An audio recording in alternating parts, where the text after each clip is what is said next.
This is a podcast about the hardcore community. Made by and for those who live authentic lives and embrace hard truths. We archive the stories of the bands and people who make this lifestyle possible. I'm Josh Lyon. And I'm Greg Benoit. And this is the Hardcore Archive Podcast.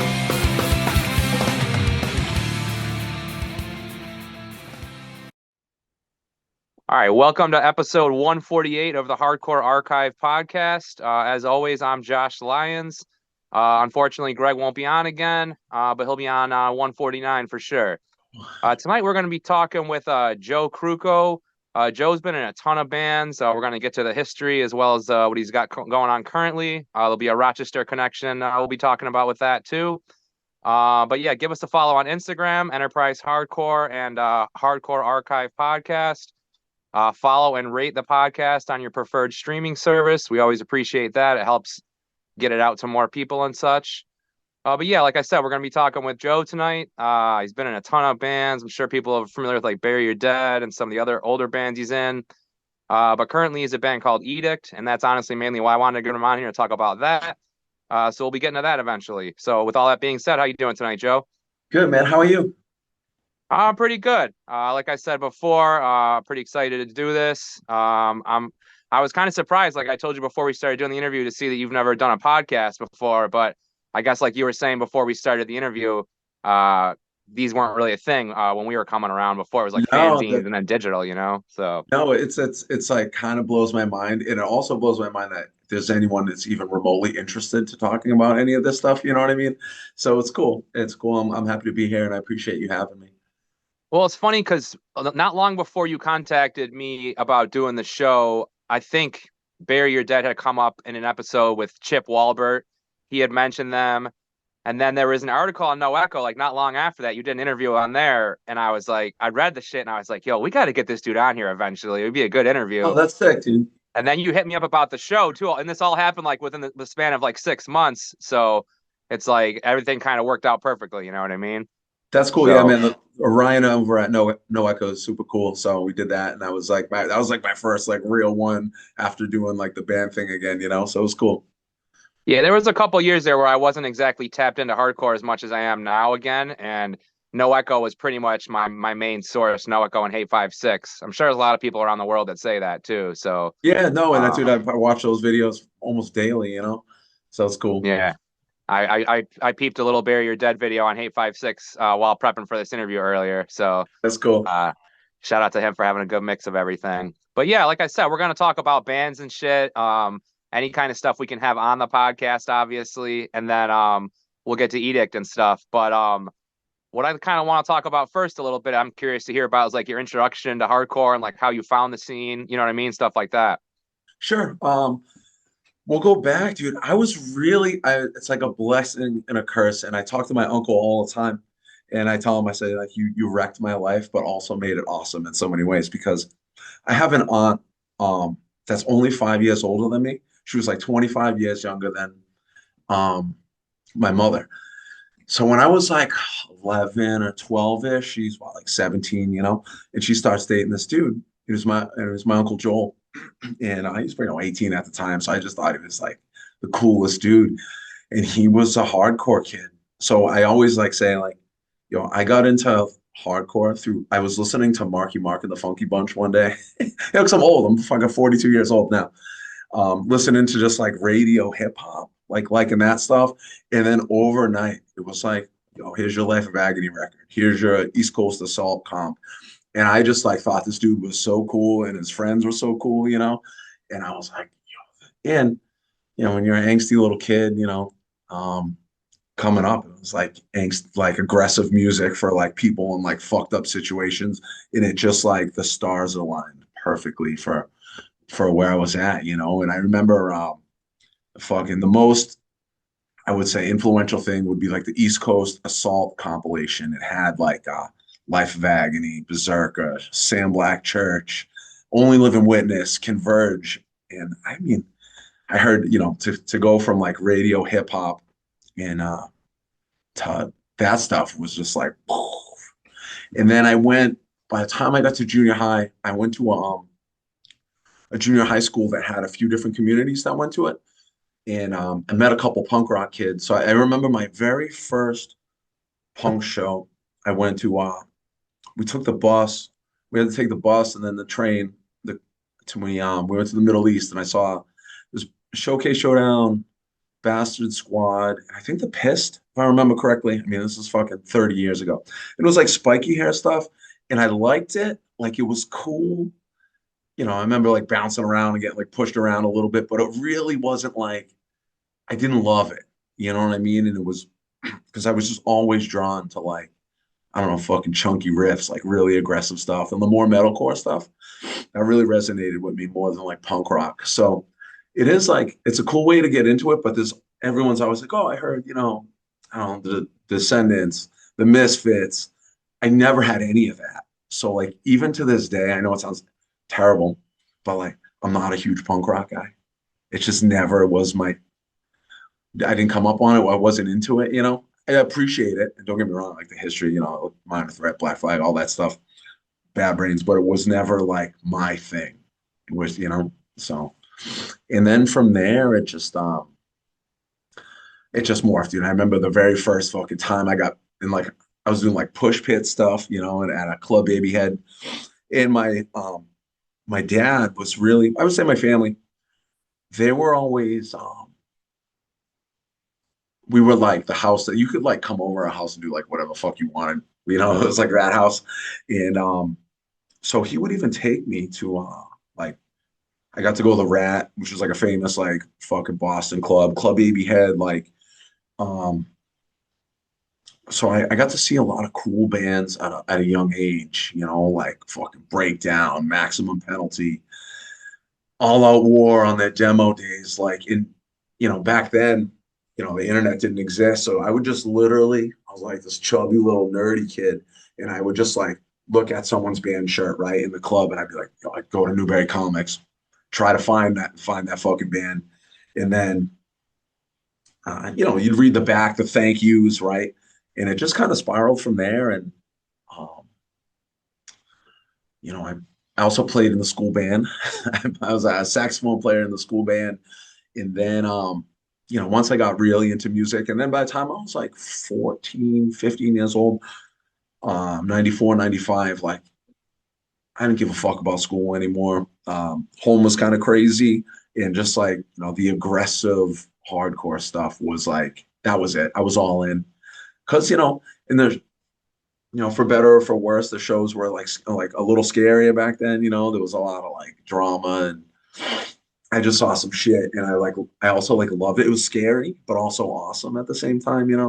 It's probably unhealthy, but oh man, so just so many good shows and so many good bands, and I'm grateful for that. For better or for worse, and it kind of projected in my life, in a good direction at times, and then a bad direction at times, but it gave me a whole world of experiences that I think like most younger kids didn't get, and it was all because of my uncle. And which is funny to this day because he's a regular dude. Like you would never know. He's an old fucking hardcore guy, and very influential in my life. So That's crazy. A lot of what you just said, like, is parallel to like pretty much my story. Like, I was a hip hop kid, found hardcore through a family member. Shit got kind of crazy, or probably around the same time, and lost. I stopped going to school in 10th grade and pretty much just did the hardcore thing. You know what I mean? Um, I have a really random question that I'm thinking about when you said the Marky Mark thing, though. What are you from, Rhode Island, or? so I was born in Norwood, which is like 10, maybe 10 miles right outside Boston proper, if that. My mother's from Dorchester, my father's from Rosendale, but then we moved when I was a little kid out to like North Attleboro. It's like southeastern Massachusetts. It's like right on the border of Rhode Island. So I kind of have like a weird fucking accent, kind I of a was more combination of thinking the though, two. it's a random thing that I'm thinking though, like when Marky Mark was coming up, like was there like a local, like you guys like around the area were stoked for his success or whatever, you know what I mean? I mean, I was so little, dude. I just remember Yeah. like that being on the radio at like the same time that I was introduced to, fucking Sam Black Church, like around that Yeah. same, it's just like a weird thing. But I love like fucking Will Smith, right? The Fresh Prince, that shit. Like, well, whatever was like radio hip hop at the time, probably 91, 92. And I did have this I just got lucky. Like it was not like I sought this stuff out. Like we had a kid in my neighborhood that was a couple of years older too. And around the same time that my aunt started dating my uncle, which is they're still married, which is pretty sick because that's like not common. I had this kid named Rich, and he was maybe in like 10th grade, and he showed me like, like fucking Cypress Hill, like cool hardcore Ice-T, Body Count.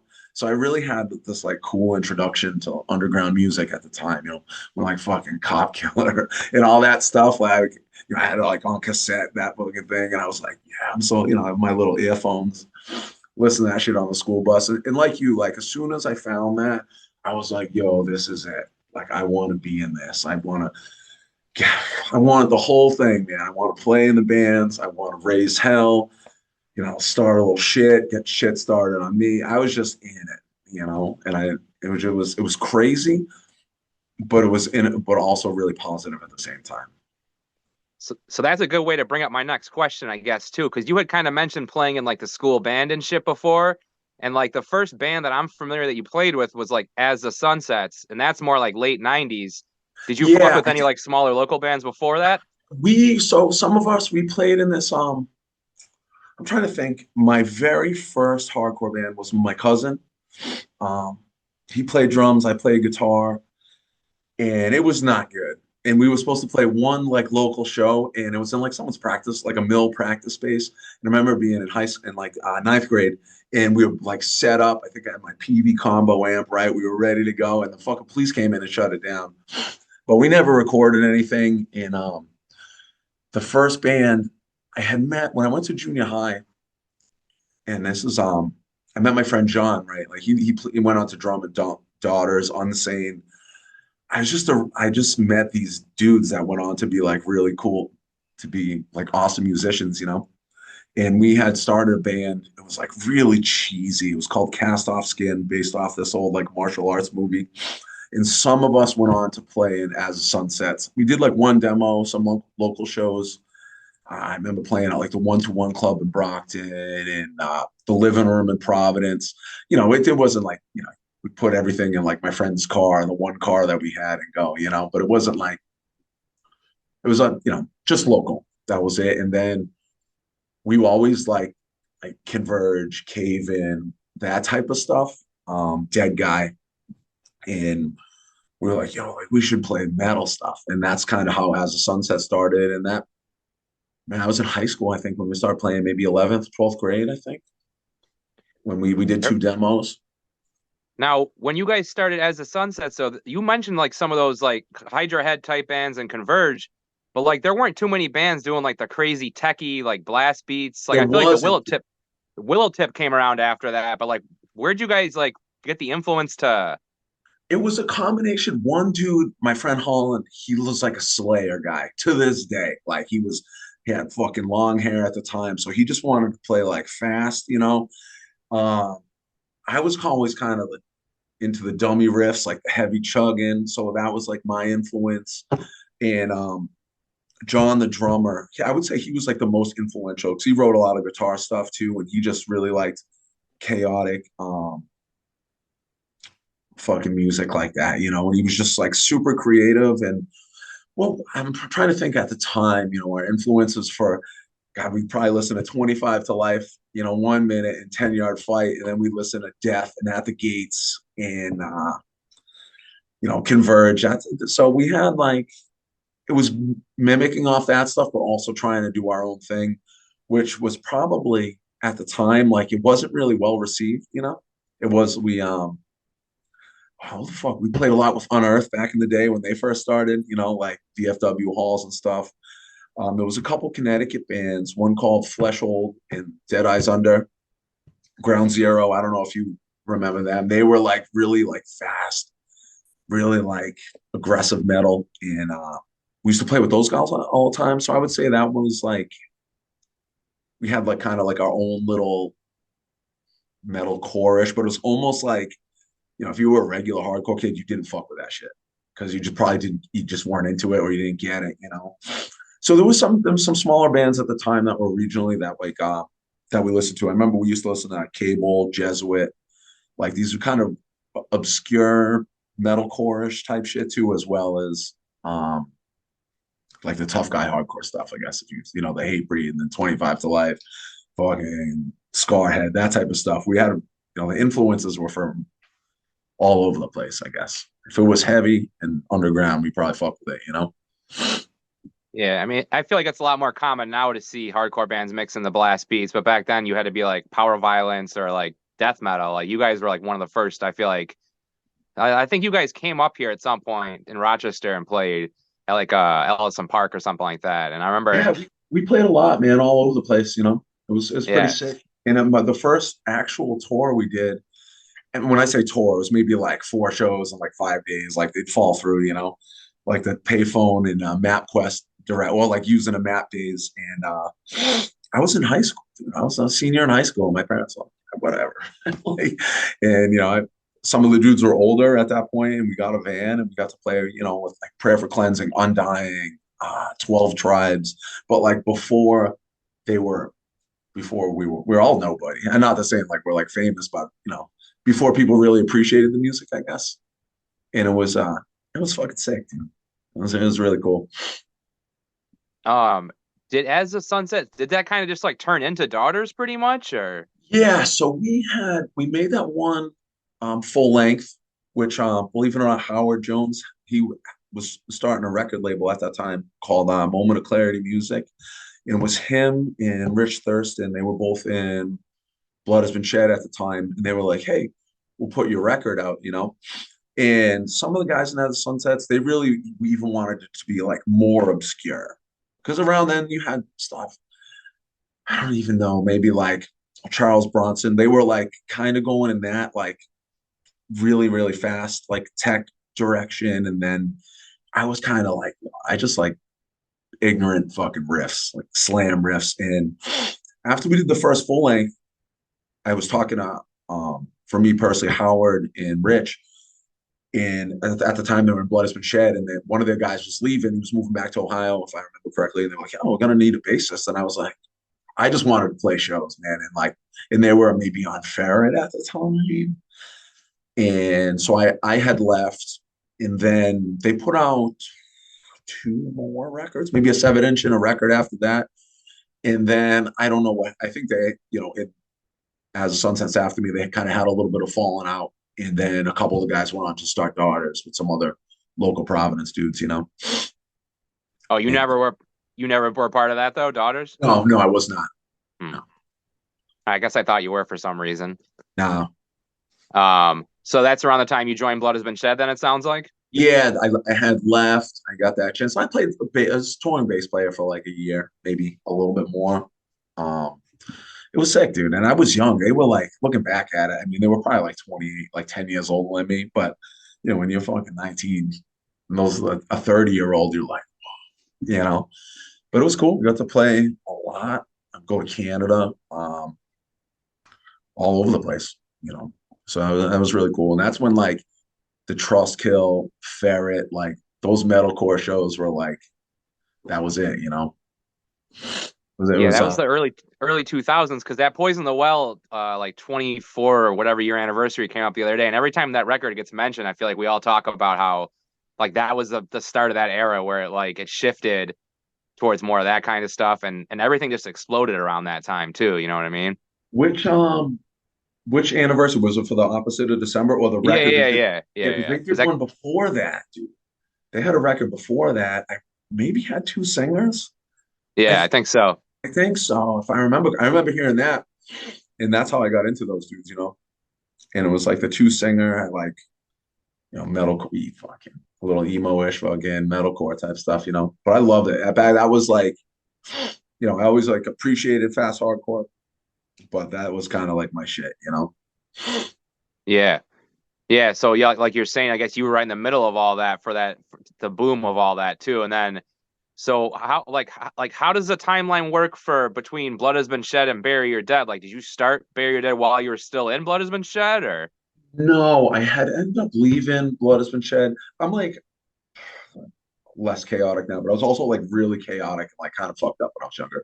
And I had left Blood Has Been Shed. I moved back to Providence, and then I went in the army, and then I went and I went to Fort Benning, was stationed in Georgia, and then I went over. I was stationed in Germany. I got kind of in some trouble, so I ended up getting out a little earlier than expected. So when I after that, but it was still kind of sick. Like when I was there, on which was pros and cons. Because when I was stationed in Germany, I got to go see like Madball in like the Netherlands. Like I got to travel around. I met the dudes in Caliban before they like blew up in that age. I ended up meeting the dudes from Copy Kill, which were Alvaran guys, which were Eulogy guys. So it was this really weird connection. And but it was the the army sucked, but the positive side was, I got to go, Netherlands, the fucking Luxembourg, Belgium, and travel around and see some pretty cool shows. And then I came home and I'm trying to,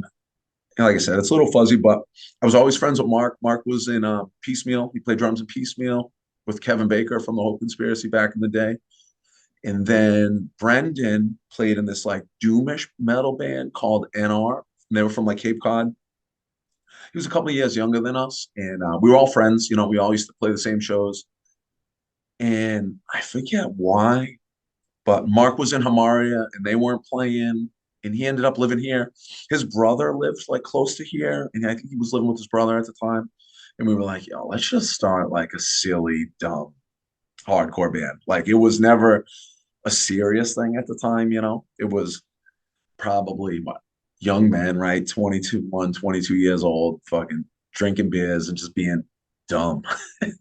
and and we did that. We made the demo, and the whole premise was just like, yo, like, yes, we love like good hardcore, but like let's just slow it down a little bit.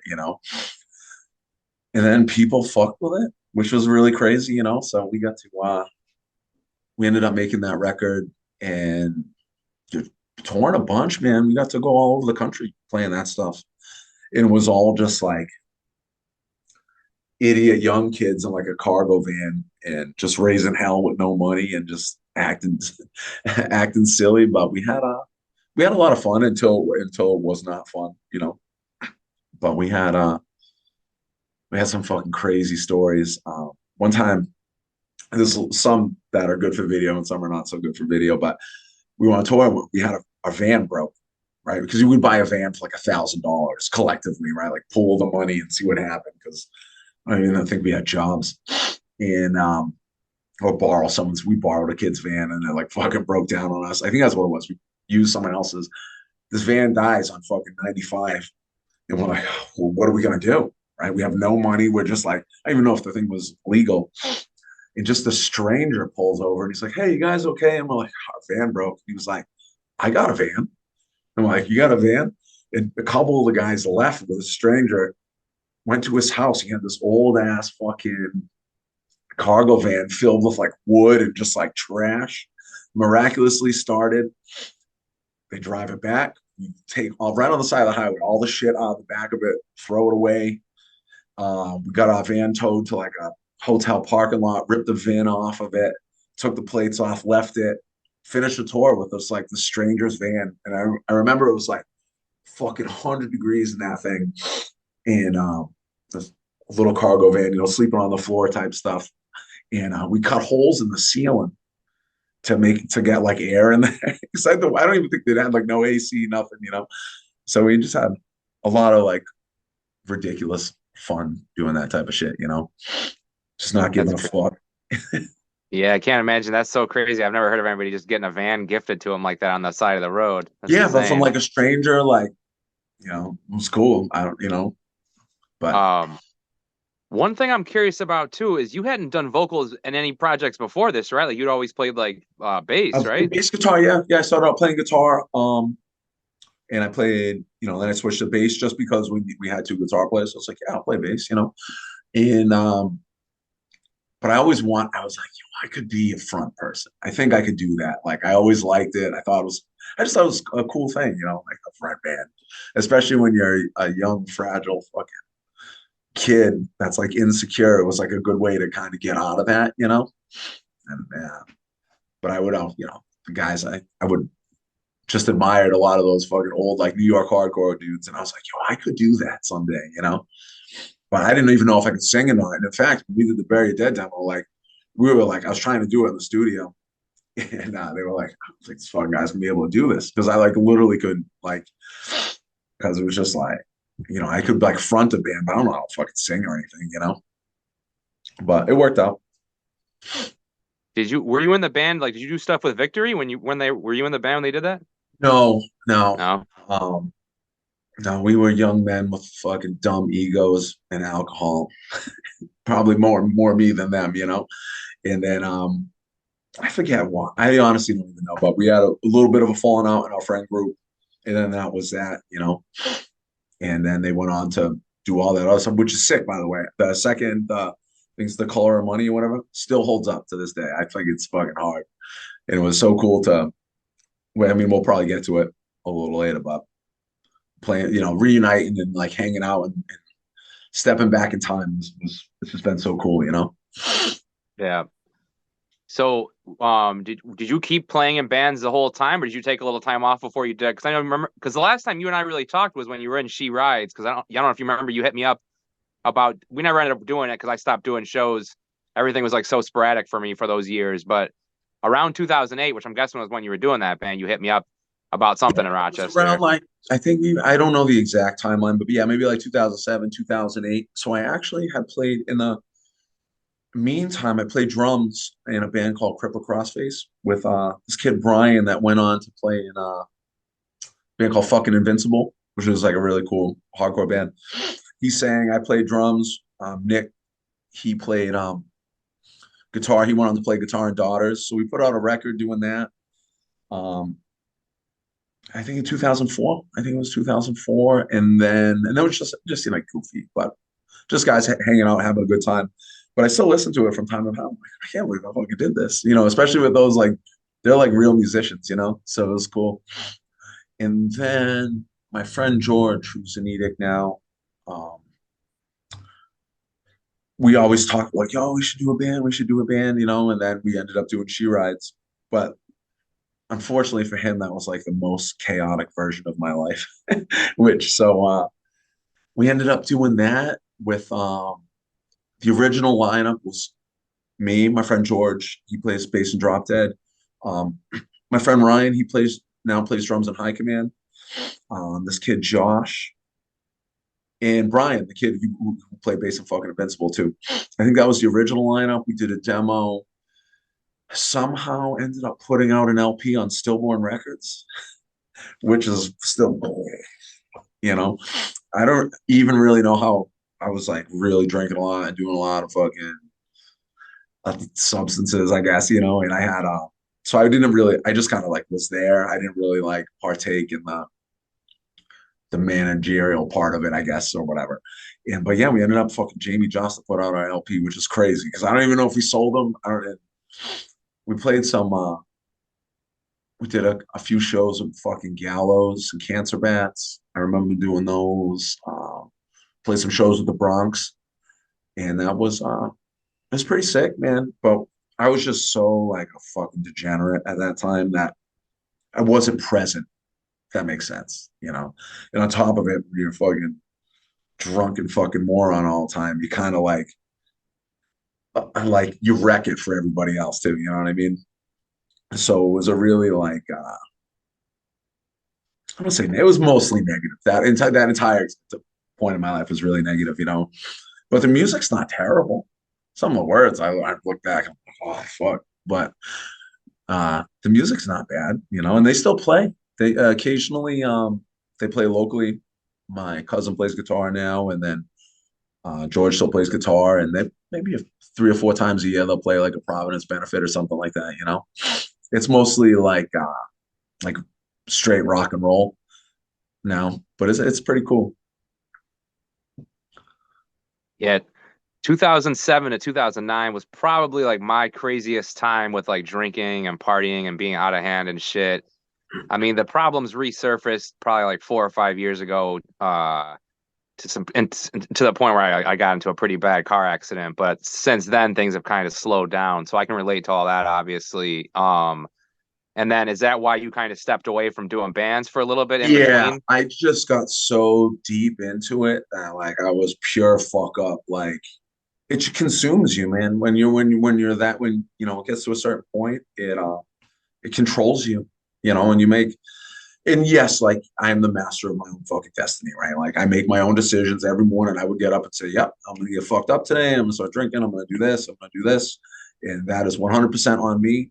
But also, when you get sick, when you don't have alcohol or whatever, like you start doing things that you wouldn't fucking do, and I think, so yeah, and it's my fault. Like the onus is on me, but also like when you're in it, it's kind of hard to bust out of it, and I was really in it there for a while. And it's unfortunate, but it's a part of who I am. I mean, I think it was there. Like I don't drink anymore, I don't fuck with drugs or anything. It's been 8.5 years, but if I did do, the reality is when I drink and do drugs, I can't say like, you know what, I'm fucked up enough, I'm good. Like I just keep going until I lay waste to the fucking universe and myself. You know what I mean? So it is what it is. It's my brain. You know. Yeah, that's again parallel stories. Again, what you just said pretty much is what happens for me too. Like I can like stop myself like you. Like I don't have to drink or anything, but like when I do drink, it's like who the Oh fuck yeah. knows what we're getting into, you know? and So it's and I laugh about it now because whatever. It's dark, but it is what it is. But like, you never drink and eat Xanax and help old ladies across the street. That's not what you're doing. You're doing some fucking outrageous shit. I did a lot of outrageous shit, man, and I'm not proud of it, but it is also like I try not to dwell on it anymore. Because you got to move on to at some point in your life, and you look back and you go, all right, I was a fuck up, and now I'm not a fuck up, and I really my life kind of went in a different direction of service. Now I get to help other people, and then maybe it's redemption, maybe it's not, I don't know, but now I try to do good stuff instead of bad stuff. yeah, I hear that. I just, I try just to look back and laugh at all of it now. I try not to be like, oh, that shit sucks or whatever. Like I'll look back and think of like my friend who passed away like a year or so ago. I was like drunk one night and he met me somewhere and we were like getting food and then we were going back to the spot after and we caught a cab back. And I remember like I was thinking about this and laughing today for some reason. Like I'm sitting in the back of the cab with him and texting on my phone and showing him the message like let's just ditch this cab or whatever. Like you know what I mean? Implying like fuck this cab, you know? And he's out loud the whole time, like fuck you, shut the fuck up, like don't even, you know what I mean? And just like that shit I would never do like sober or whatever, you know? But like when you're drunk, you're just like, who gives a Dude, fuck? You know what I mean? that's literally it. Like I don't give a fuck about myself, most importantly, and anybody else. And that's just when I drink and do drugs, that's what happens, man. And I'm not proud of it, but it is like who I am. That's why I just don't do them because it's crazy. But it wasn't. I had a lot of fun too. Don't get me wrong. Like it was Yeah. not all.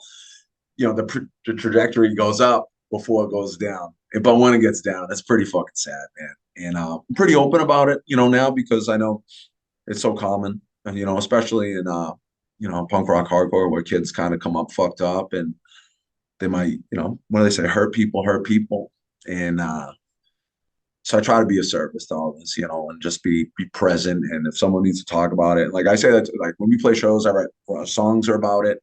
Some of them, I'm like an advocate for it. Like, if you're doing scumbag shit, like I still appreciate you and love you and like I want you to be okay. You know what I mean? I don't want fucking anybody to suffer because at the end of my using and my drinking, I was straight suffering, and it's a terrible spot to be in, and I wouldn't wish it upon anybody. So if I can help, one person, it's a win. We're, I don't mean to dwell on this too much, but I guess like what you're saying you're into now, like were people from the scene trying to kind of do the same for you, like when you were at that point, you know what I mean? I would say no, but it's only because I wouldn't let anybody, if that makes sense. And then when you're doing sketchy stuff and you're in that lifestyle, you only really associate with other because the only people that will put up with it are other people that do the same thing, and I have 100% that I have people in my life that were, would try to help me, like my ex-wife and certain things like 100%, family, all that stuff. But um, yeah, I kind of pushed everybody away too and wouldn't really let anybody help, for better or for worse. I kind of marched the beat of my own drum. So Yeah. but similar again, because like when I was drinking and then like I like was like hustling and like selling weed for a couple years too, and like during both eras of my life, like I didn't really want to bring either one of those cultures around the hardcore scene. Like I remember being at a show one time where I had just gotten a shitload of weed. It was in like my backpack on stage, and like a big fight broke out during a band set, and there was like cops outside, and I'm like, I gotta, you know what I mean? I gotta evaluate like how I really want to do all this shit now, you know? And those, like, if you look at it, those were the years where I really wasn't involved with hardcore that much because I was like, this, I shouldn't be around hardcore. I'm Yeah, doing me this too, shit. man.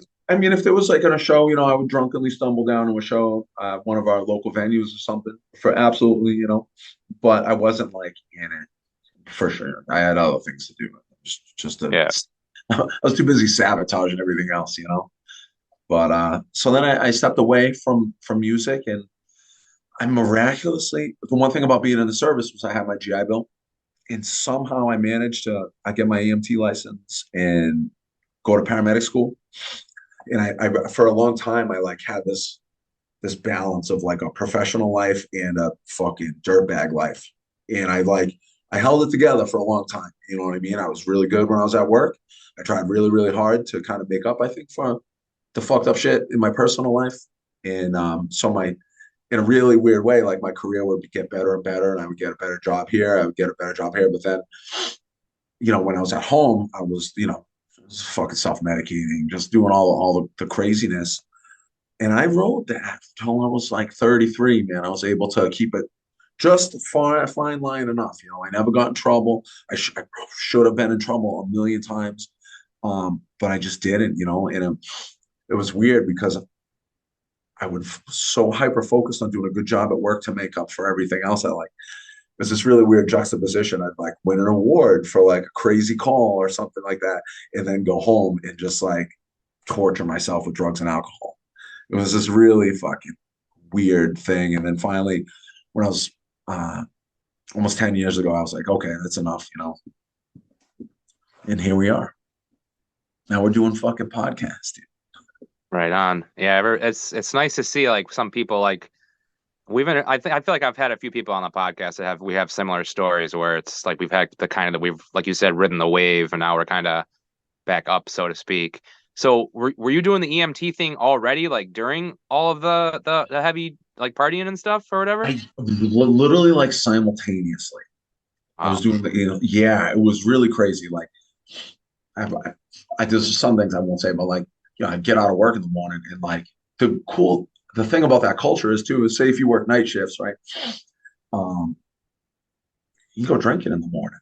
It's almost like you go to brunch in the morning. Hey, you want to go out after work? Okay, cool. Most people will go to brunch and have, a drink and go home. And that's when I would keep going, you know, and then plus the way the schedules work, you work like 8 hours a day, right? You might work 24 hours out a day and then have a few days off. So then I could go on a fucking tear for a couple days on my days off, get a cat together just enough to go back. And I mean, I was never let it like affect my work. You know what I mean? I walked this really fine line of like chaos for quite some time, maybe 6 or 7 years. And it was looking back at it, it's like it's exhausting actually, you know. Yeah, no, I think about the late nights sometimes, and then what I think about most is like waking up and being like hungover. Like if you didn't start drinking like during the day or whatever, like being hungover for the whole day, and that's like the like because I've been sick a few times recently, and I like compare it to being hungover, and I'm like, man, why would I want to do that to my body and like Yeah, feel like that the next day? You know, it's insane. absolutely. I couldn't even now, and I think it's a combination of getting older or whatever. But now I'm so hyper focused on like feeling good. Like if I don't sleep enough or if I don't fucking eat good enough food, like now it's like it's important to me to go the other direction. I couldn't even imagine like drinking all day and then getting up and going to work. That's like seems so foreign to me. But yeah, you feel awful. And then when you feel awful like that, it just becomes routine. You So know? it sounds like you've been on a pretty good pace there with recovery for like a decade or so, you're saying. Yes. At what point then did you get the itch to start like being in bands again or whatever? Did you plan any reunions or anything, or did Edict No, just kind of so pop up? so George and I have been friends throughout the whole time. He's like my one. I'll go back to when you said like, was there anybody that tried to like help you? George has always been like even when I was being a fucking idiot, he would be the one to say, Joe's a good guy. He's just got problems. And I mean, I put, God, we used to go on tour, man. I've tortured that fucking guy, with my behavior. And he would always be like, Joe's a good person.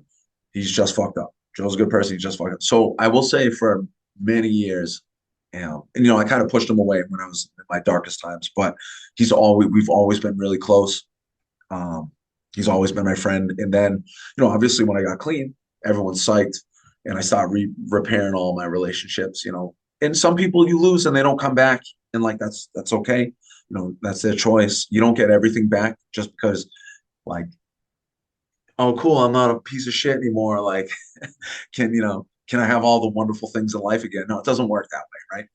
And but he's always stood by me, and we hang out just outside of that. We do a lot of motorcycle riding together, go on trips. Him and I, like, we've always traveled well together, whether it was touring or like outside. But we've ridden our bikes, fucking Nashville, all over the country, sleeping on the ground and shit. And you always talked about like, we should do a heavy band. Let's do a heavy band. But I was also like really apprehensive because of who I was before, like in the drinking, the drugs, like maybe I shouldn't do that. Like, because my life is good now, man. I'm a fucking fireman, I'm a paramedic, like there's no trouble going back to playing show. Like, do I need to be in a band again? Right. Because there's a lot of pressure. It's hard on your body, it's hard on your brain, especially traveling, and like, when you're a band guy, I'm not saying I'm like popular, but like when you're a fucking drunken jerk off and everybody cares about what you're doing and talks mad shit, and we're right and rightfully so. But then I just had like peace, I didn't need it. Like I'm just people at work don't know. They don't know about my fucking band use or my excessive partying. Like my life was simple and like easy and nice. So being in a band, I was like, I don't know. Maybe I should, maybe I shouldn't. And then when the pandemic hit, um, when you couldn't, well, we'd always be like, because my favorite, I would say probably my two current-ish favorite bands, Harm's Way and Nails. Like I love that and Trap Them. Like I love the HM2. I like that fucking those heavy riffs, man. And we'd always be like, we should do a band that sounds like that. We should do a band that sounds like that. And then when COVID hit, when you couldn't do anything, man, we're like full lockdown. I would just go to work for 3-4 days in a row at the firehouse, and then couldn't go anywhere. And he was like, "Hey, you want to go to the practice space? Like, Drop Dead ain't practicing right now. No one's practicing. We'll be cool. We'll stay away from each other. And I got this kid that might want to play drums. Do you want to come try out?" And I was like, "Fuck it, right? Why not? Like, there's nothing else. Literally can't do anything else." And then we ended up, going trying a couple different guys on drums, change the lineup a little bit. Initially started writing some music, and I don't think it was very good at first, but it was okay.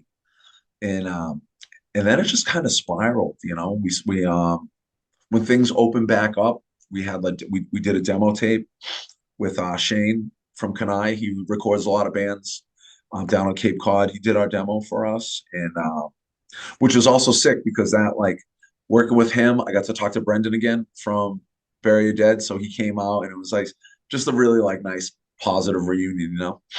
And so we did the demo, and then I was like, okay, we got a demo. I guess we got to fucking play some shows, right? And my friend Mike moved back from Austin. He lives in Plymouth, Massachusetts, and he plays in a new band. They had just started too. They hadn't played any shows, and he's got some of the guys in his band. The band's called Sexless Marriage. It's like a fast hardcore band, and then some of the guys from the Red Chord and a kid from Deaf Heaven. I think it's either Gray Heaven or Deaf Heaven. One of those. I don't remember. So his lineup of guys that he has playing are like fucking pro dudes. And we're like, we should play some shows. We should play some shows. And then we did our first shows were with them. We did like a weekend, and it was sick, dude. It was like stepping back in time, but in a really positive thing way, without the trouble, kind of putting all the nonsense in the past. And reconnecting with everybody too, people I haven't seen in a long time. And then we did George knew the guy from Protagonist Music, puts out some records. I think it was in Groundwork, if I remember correctly. Um, he puts out all different types of records. He's got some fucking like goth industrial shit on his label. He's got power violence. He's got fast hardcore. He's got us. He put out, and he was like, "Yeah, I'll do whatever you guys want to do." And I'm like, "Really?" So we did the first EP. We pressed a few hundred of those records, and we did this run of like some tapes, and we started playing, and kids like it, which is also crazy because it wasn't like I wasn't the intention. My main goal was like, yo, if I'm gonna be in another band, and if I'm rambling, you can stop me too. Um, I'm nervous, but my main focus. I never took Barry Dead real serious because I was an idiot. I was a fucking drug fucking dumbass, and she rides. There was always like music could have been cool, could have been all right, but you fucked it up. Could have been all right, but you fucked it up. And I really wanted just to put out one EP that like I actually wrote lyrics that I liked that were important to me. The riffs were important to me, and most importantly, the people I was playing with were important to me. And we were able to do that. Our friend Rich started playing guitar. He played in What Feeds the Fire, Reggie in the Full Effect, which is kind of crazy, and a few other. At times he filled in for As the Sunsets and Buried Dead too, back in the day on bass and guitar. So he's been in bands for a fucking million years, and we added him into the mix, and we just started playing shows, man. And we're not fucking platinum selling artists, but people seem to like it, and there's a little bit of a demand for it, and it's been so sick. It's been a really fucking cool time. We got to play when we first started. We got to play Obituary. We got to open the first Dead Guy reunion, and at St. Vitus. We played All Out War, Ringworm, Cave In, Integrity. Like so, it's been so like surreal just to step back in time, and now I get to play with these fucking dudes where I've always was like, yo, those are the guys. It's been and it's cool when they say like, oh, let me buy a record. It's like, well, fucking buy my record. It's a trip, dude. A good fucking positive trip, I guess. Um, Aside from there being like a million bands now, like what are some of the big differences you've noticed, like being back playing shows and stuff? Oh, that's a good question because they're definitely different. They're 100% different. All the old guys, right? Everyone likes to complain about things changing, but my personal opinion is shit's gonna change whether I fucking like it or not. Right? That's the way it is. Things, positive things, I haven't seen any trouble at any shows. Okay, you might see someone like get moshed and like get hit, but I haven't seen anyone get their fucking butt kicked. No major brawls. Like, back in the day, kids would be fighting, wrecking venues. I mean, guilty, doing crazy shit. And fuck, when you're doing it, when you're like a young angsty teenager or whatever, early 20-year-olds, you're like, yo, this is awesome. But then I don't the show that always pops up is when the VFW show in Lawrence, Massachusetts, and like the ceilings got ripped down, and like 42-year-old me goes, "Oh my god, someone had to fucking pay for that." Right? But when you're fucking 19 years old, like you don't think like that. And so I think the shows are definitely not as scary, which kind of, that's how I came up, and that's what kind of attracted me to it. So, um, but I think it's a good thing. No one's fighting, no one's getting their butts kicked. The downside is the internet kind of, I would say, waters things down a little bit, right? The accessibility. Um, we did a show all at war at our little metal venue here not too long ago, and this kid comes up to the door and he's like, "What's going on today?" And I think Turnstile's great. This is not a dish on the band, but he's wearing a Turnstiles t-shirt. So I'm like, "Yo, this kid's here for the show, right?" And I'm like, "Oh yeah, All Out War's playing. These guys are playing." And he's like, "Do you mind if I just go in and get a drink?" I was working the door, and I'm like, You're not here for the show?" And he's like, "No, I don't know any of those bands." And I was like, "Oh, okay." So there's that, but I mean, it also, so it's a little negative. I hate like the online thing is kind of corny. I feel like there's a lot of drama on the internet, which I mean, I guess there's always been drama on the internet, but now it's because of like Twitter or whatever the fuck it is now. And I don't know. I don't want to say cancel culture because that makes me sound old, but there's definitely like things move very fast on the internet. And I don't think that's always a positive thing. You know, it can be pretty toxic, but I would say more good these days than bad. You know, it seems to be that there's shows everywhere, little scenes like we play in Albany a lot. It's fucking crazy there. I don't, Providence right now is awesome. We're playing these little communities, and the shows are good. You know, the kids are coming out. Yeah, sure, whatever. They got their haircuts a little different than when we fucking came up, but I'm sure the guys who had mohawks said the same thing about us, right? So Yeah, scene's definitely changing. I've noticed a lot of differences, but it's all things that like you said, I can't say anything negative about anything that's happening now. It's definitely a lot more diverse than it was when we were coming up, which again is for the better. I mean, you see a lot more sure. women singing in bands now than you did back then, and shit like Which is that. sick, dude. That what I think I remember Blood for Blood had a female bass player. Disembodied, right? They had I don't remember her name, but they had a female bass player. But there wasn't very common back in the day, right? It really wasn't. So I think it's like, it's a good thing. And then you're rocking the shirt too. How did you guys end up linking up with Unbeaten? Um, so I was talking. We had played a show, or was supposed to play a show. We had did the EP. It came out. It kind of took because it was like when we did our first EP. It was just like, yeah, man, I'll put it out and it'll come out when it'll come out. We didn't really do any like we weren't like really pushing it that hard. It's like, cool, we're just gonna make some vinyl and we'll sell them and maybe we'll put out, maybe I think we did a little feature on No Echo, but it wasn't really like it was just like friends, a friendly transaction, I guess, if you will. And we were playing with Drowning Man, I think, and the show got canceled because of COVID was still kind of like, sometimes the shows would get canceled, sometimes they wouldn't. And I want to say it was Simon from Drowning Man either showed the music to Buddy from Unbeaten and we talked about maybe doing a split. I remember sending some of the music over to Simon. He was like, "Yo, I really like this," um, and he introduced me to Buddy, and I'm a fucking dude, Stigmata fanboy, from back in the day, and I was like, "Fuck, dude." We'll put on. I was like, if you want to work with us, we would love to. I'm like, give me whatever to sign. We'll sign it. Because all those Troy bands are sick, dude. And I just like, again, this is a part of it. Like, I get to make music and have these like, they're not legends in like, okay, in fucking real life, but in hardcore and then metalcore they are, and you're like, oh, this guy wants to put my record out. So yeah, so we ended up talking and we were able to work it out. It took a little bit of time just because of recording and mixes and all that shit, but we finally got it out. It just came out. We put our second EP out, which is also crazy to me because I never thought we would even do that. And there's a little bit of a demand for it, and the shows are fucking getting pretty good, man. And the kids are coming out. It's like a thing now.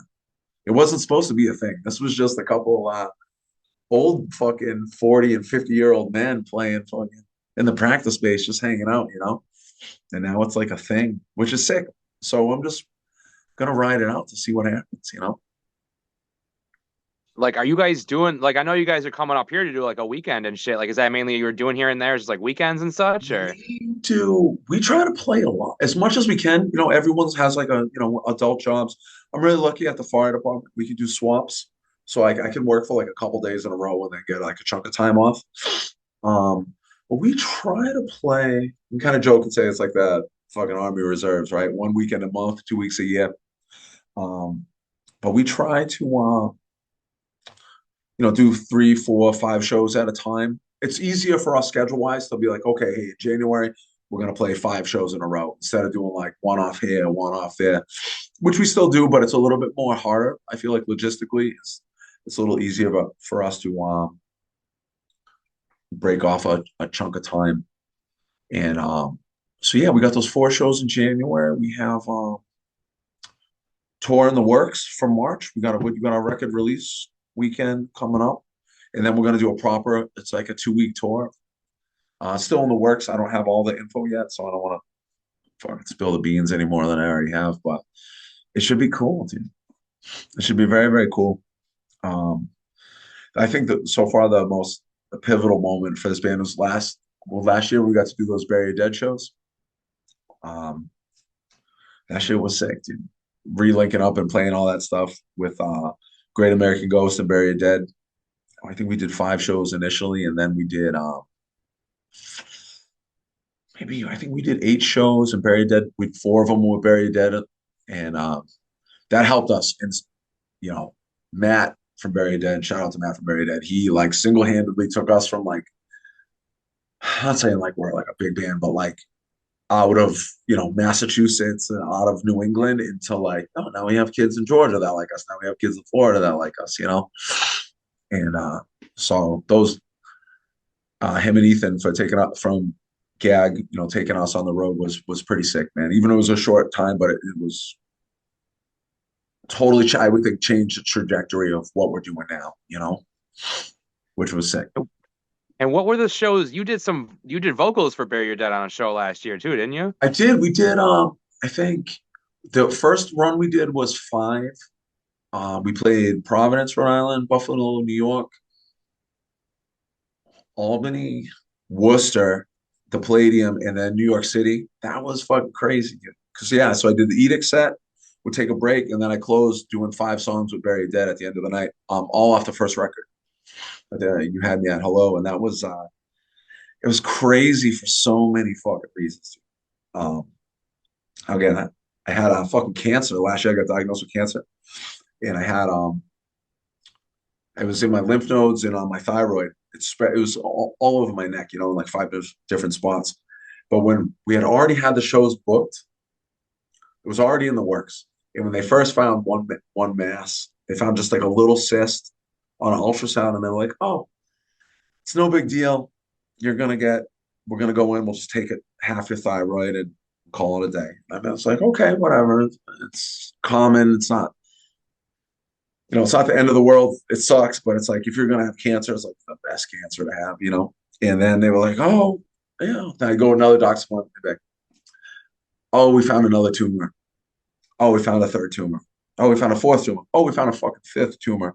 I had one. It was infecting a couple of my lymph nodes in my neck, and I had one on my trachea. And they were like, "We can't even believe you can breathe right now." So we had already had the shows. Everything was booked. And when I initially told him, I was like, "Yo, Matt, like I just found out I fucking cancer, man. Like I don't know, like I could be dead. Like I don't even know what the fuck is gonna happen." And they're like, you sure you want to do the shows?" And I was like, "Yes," because the band, it was a really good distraction. And I initially was like, "Yeah, I'll be able to do them. I'll get strong enough to do them. It's not going to be that bad." And then they found more and more and more. And then it was like, I had to have surgery. They cut my neck open from all the way. You can't see it on the camera, but from the back of my ear to all across my neck. It's called a fucking neck dissection. I had like 40 stitches on my neck. They cut me open. They like scraped it all out. And that was like 1 month, like 4 weeks to the day before I was supposed to play fucking Bury Dead.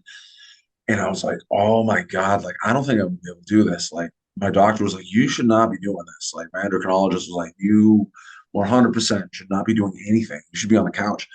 And I was like, we had the shows booked. I personally was really looking forward to it. And you have 3 bands of grown-ups. We're all older, so everyone has families. They navigated. We got it's tough to get 15 adults on the same page, right? 3 bands, everything's booked, pre-sale tickets. And I was like, "Oh, fuck, what are we going to do?" And I'm like, "I'm just going to do it. See what happens." And I was able to pull it off, dude. It was the most painful, most fucked up I've ever felt in my entire life. And in fact, after those shows, I ended up back in the hospital. I like really hurt myself. But it was worth it, dude. It was just a boost for myself, like personally, because I was like, you find out you have cancer, you're like, "Oh the fuck," it's such a mind fuck. And just like the love and just being around all my old friends, right? Like bringing out all these. It was like a step back in time, but we got to step back in time in a positive way. Like a Bury a Dead show in fucking 2002. There's going to be 10 fist fights. The venue was going to get trashed, right? It was going to be fucking pandemonium. And, which, we liked at the time. But now it wasn't like that at all, man. The shows were still, don't get me wrong, they were fucking high energy shows. It was stage dive and tons of moshing.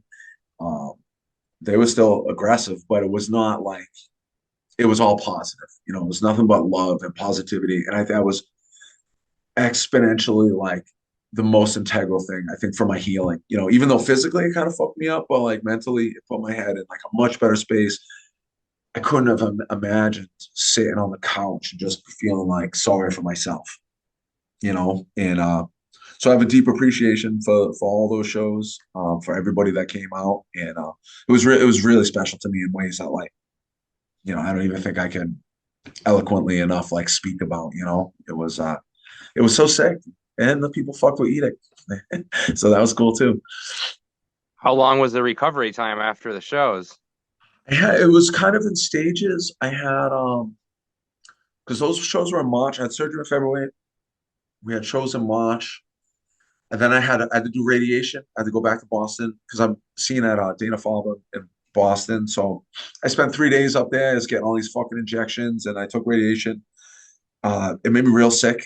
It made me real sick for a couple weeks there, and then because I don't have a thyroid anymore, and they took the lymph nodes and the thyroid, I have to take. I'm like a guinea pig kind of with them. I have to take artificial hormones, and it's like 1 month this medication works for so long, and then we got to up the dose, we got to lower the dose, and it's kind of a pain in the ass. So the recovery was. I'm still fucking technically recovering, but it was maybe just like 6 months of like suffering before I actually felt good, just being like on the couch.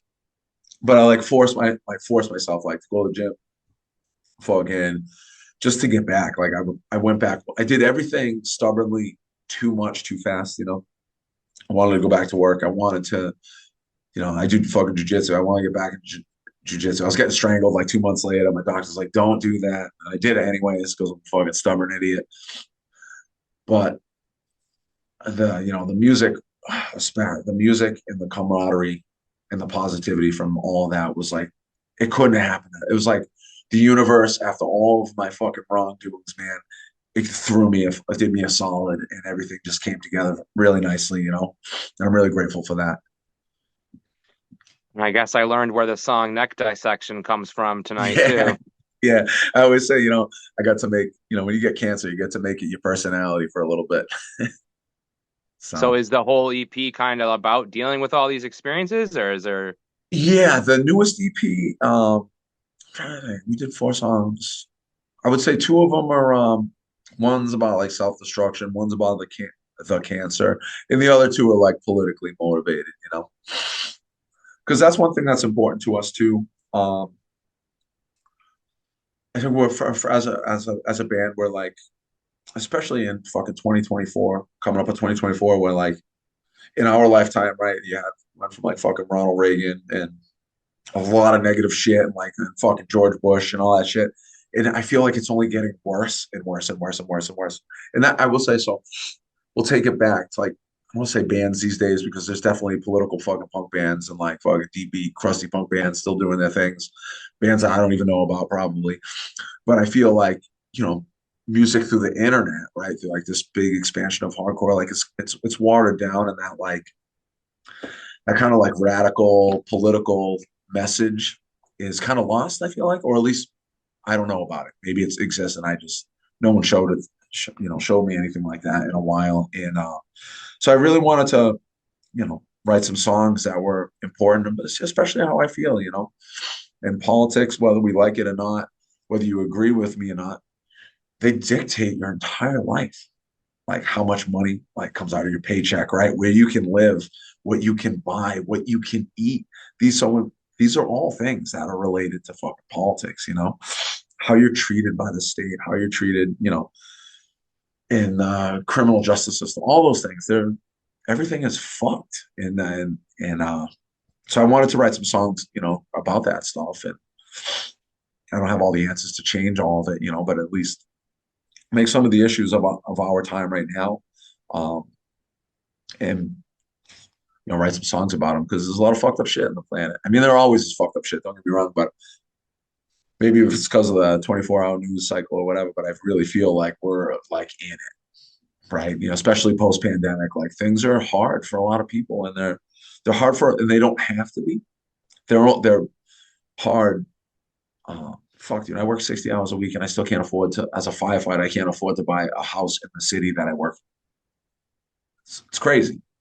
And that's politics, and it's important to write songs and, that at least get people thinking, and they might not even agree with what I have to say, but our band is, the riffs are ignorant. I like to say, we try to write some fucking ignorant slam riffs, but the words and the message it's all about social awareness and being inclusive. And I generally don't read things on the internet like with people talking shit, but someone said what did we say? I said we cosplay as fucking leftists or some bullshit on Reddit. Some guy made a comment, and man, we've really tried as a band, like, when Roe versus Wade got overturned, right? The Supreme Court fucking did all that fucked up shit. We raised money for it's it's called the Women's Project here in Rhode Island. They, you know, they fight. They're at the state house trying to change legislation for women, make sure that everyone has access to not only abortion care, but like, regular routine fucking medical care that's slowly getting stripped away. We're fortunate enough we did a shirt run, raise money for a local animal rescue league. We have a Reddit. It's a little library. It's like a community library, they call it. We raised money for them. It's called Red Ink, which is in Providence, which is really sick. And then we did what's that? Fucking, sorry, it's getting late. Youth Pride, which is it's a pro-trans organization here in Rhode Island too. So we were able to do a benefit and raise some money to them. So we try, man. We're not taking money from our fucking band. We just try to raise money and help out other people and spread a good message while also writing fucking ignorant, slam riffs. I think that's another thing that's different about this era of hardcore. I think you're right, is that a lot of bands aren't really into politics as much. And I think the only time you ever really see bands kind of band together is like when other bands are doing it. Like you won't really see a band kind of like how you're doing it, like just coming up with ideas that you have politically. You know what I mean? Like there's not very many bands that are just independently doing that now. And for me, like as I've been kind of seeing my platform grow a little bit, like the way I promote shit on Instagram and shit, once this whole war shit started, I was like, man, I kind of want to talk about this shit and say all the fucked up shit that's going on and free Palestine and all that. But I'm like, I know there's going to be people that are going to be pissed off about that. I pissed off people on my personal account doing it. You know what I mean? And I'm like, I might seem like a pussy by not standing up and saying this shit on like my bigger platform or whatever, but I also don't want to alienate anybody. So that's kind of like where I'm kind of just like, I might like if it's something that's really important that's happening locally, I'll probably share it. But even now, like if the police protests started happening again, like do I want to piss off the 1 or 2% of people that follow me that are like right wing police backers or Toby from H2O or whoever is into the police or whatever? You know what I mean? Like, so these are things that like it might sound stupid, but like I think about them more now as like the shit's growing a little bit. You know what I mean? No, it is, and through that, and this is when like the internet, like things can spiral in one direction or other. And when you take a stance on something, you automatically, and especially in it's very divisive right now, right? I'd probably say more than almost in Civil War times, at least based on like what you see on fucking Instagram, which again isn't always real, you know. But 100%. We drop a new song and people write, band's all right, not into politics, so you lost him. But then I go, I don't give a fuck, dude. Like, I don't care. Like, we make this music, we write these songs, we stand by them, we stand by, our message. And if you don't fuck with it, if it alienates half the people, then it alienates half the people. That does come, maybe from a place of privilege because the band isn't my source of income. So, maybe if I was solely relying on this, I would try to, if I was trying to be a fucking rock star or something, I'm not, none of us are trying to do that. We're just trying to make music that we like and share a message that we think is important. And but you 100% automatically, I wear a fucking Free Palestine t-shirt. People, that's take nowadays that's taken in so many different directions. You don't know what someone's gonna assume about you, and it's crazy. It's a crazy time, but It's I crazy. stand by what we do. It's just crazy because it's like every 6 months there's some different argument that nobody can ever be like in the middle on. You're always on one or the other side. You know what I mean? And that's kind of like where I'm saying like I don't really want to get too involved with the enterprise platform, but I also kind of feel like how that justified arrogance dude does it. Like maybe once I get to a certain point, I'll just say fuck it and be like, I got my people now, and You just do the one whatever. percent can just leave. You know? Well, and you can't please everybody, and especially on social media, you cannot fucking please everybody, and that's just the way. Um, but I'm a firefighter, right? And a medic, so I'm out there. I work with all different types of people. We work with police officers sometimes, and dude, I will, this might get me some. I've seen, you know, adults treat other human beings very well. You can have a philosophical debate about, what policing is in America in 2023. And I think that's okay. You should be allowed to do that. I think it's always good to critique everything. I fucking self-critique every day about what I did this morning. And I think that's totally okay. But I also don't think that, every person on the planet is a bad person when they wake up every morning. And, I've seen some really good things. I've seen some fucked up shit.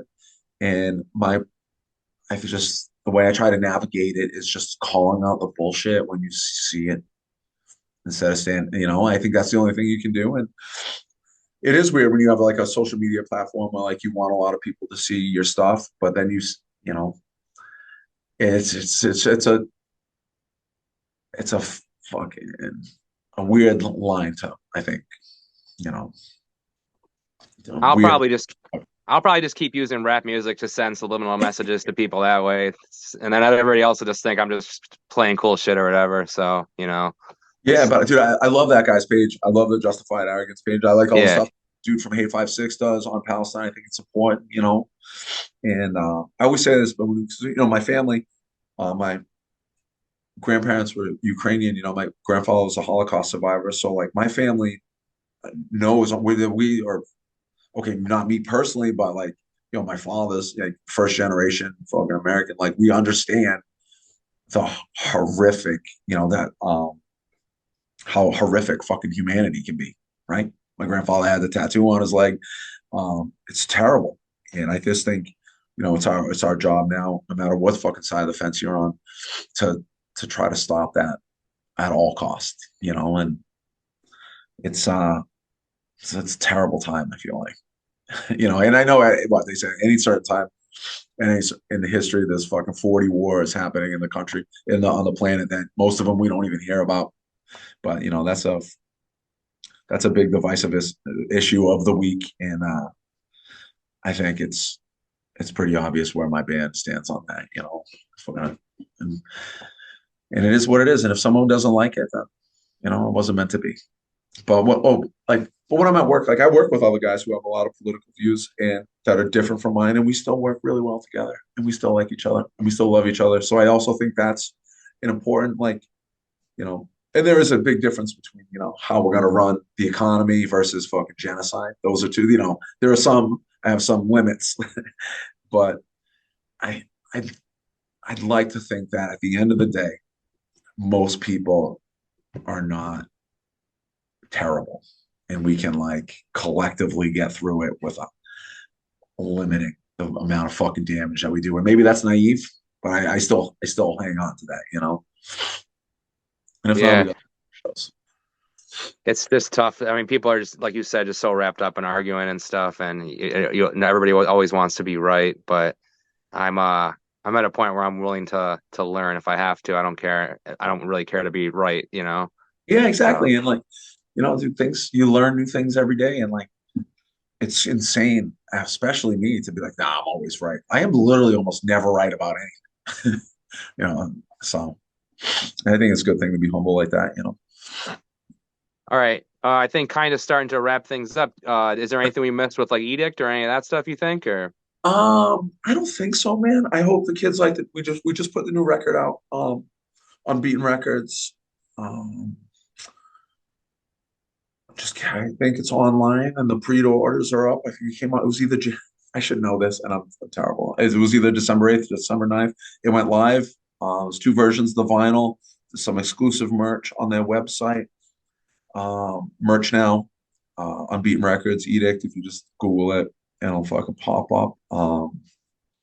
It's really it, man. We got a bunch of stuff planned, and we're just gonna. If someone asks us to play, um, admittedly, we're a little old. We're out of touch. We're not that fucking cool anymore. We don't know who's who, but if someone likes the music and they want us to come play, we will. If we can make it work, and we're very grateful for everyone out who's been rocking with us, this whole time. We'll make sure in the show notes we post links to the Unbeaten stuff, and we'll post Awesome. like a flyer for the weekend tour you're doing around here and stuff. Um, Other than that, though, I guess any shout outs or anything like that you want to give before we Dude, wrap things up? I put a little list together. We're doing a weekend at the end of January. We're playing in New York City, Gold Sounds in Brooklyn, the Meat Locker in Jersey, California Brew House in Rochester, and Starlight in Southbridge, Mass, like Central Mass. That's a really good scene right now. We're playing with our friends in Wreath of Tongues. They are fucking sick, dude. One of the guys is in Thought Crimes, I think. One's the touring bass player for Glassjaw, but it's HM2 like driven fucking. It sounds like Trap Them, and I think it's so sick. And I'm super psyched to be playing with them. So check them out. Um, our friends up in your area in Pure Bliss, we did a Canadian run with those guys. They're so sick and they're awesome. Our friends in Wisdom and War, they're also on Unbeaten Records. They're super cool. Riffs are fucking awesome. They're wonderful people, and we'll just keep your eyes on. Maybe there's gonna be a tour. Maybe there's gonna be one. My friends in Gumscab, new hardcore band from Maine. They just let me. I did a feature, a verse on a track that's going to be on a benefit for Palestine. It's fucking hard, man. Those guys are so sick. They're killing it. Um, their politics are on point with mine. Their riffs are good. I would definitely check them out.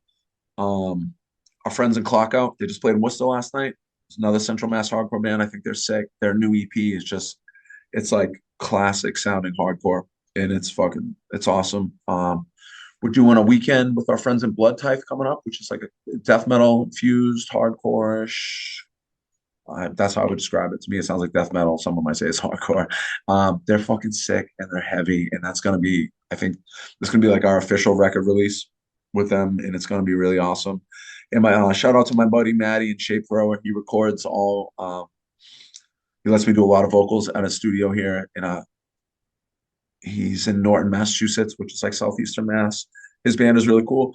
This it's more like deathcore stuff, which admittedly is not like my specialty, but they do a fucking really good job, and their band's pretty sick, and I've checked them out too. And Unbeaten Records, obviously, he's got a stack lineup of some sick bands on his label, and just everybody else, man. We're a lot of gratitude these days, especially with all the stuff that life has fucking thrown at us. So, and thank you for having me on your podcast, dude. First one I've ever done. It's a little weird. Definitely was nervous. And if I rambled, my apologies. The Hardcore Archive podcast is Josh Lyons and Greg Benoit with creative support from Rob Antonucci. This podcast is a product of the Rochester hardcore community. Theme song provided by Stand Fast. Visit Hardcore Archive Podcast on Linktree to listen to past episodes. Follow Hardcore Archive Podcast and Enterprise Hardcore Podcast on Instagram for updates. If you have an idea for an episode or would like to have your band's music featured during the closing credits, please contact us at hardcorearchivepodcast@gmail.com.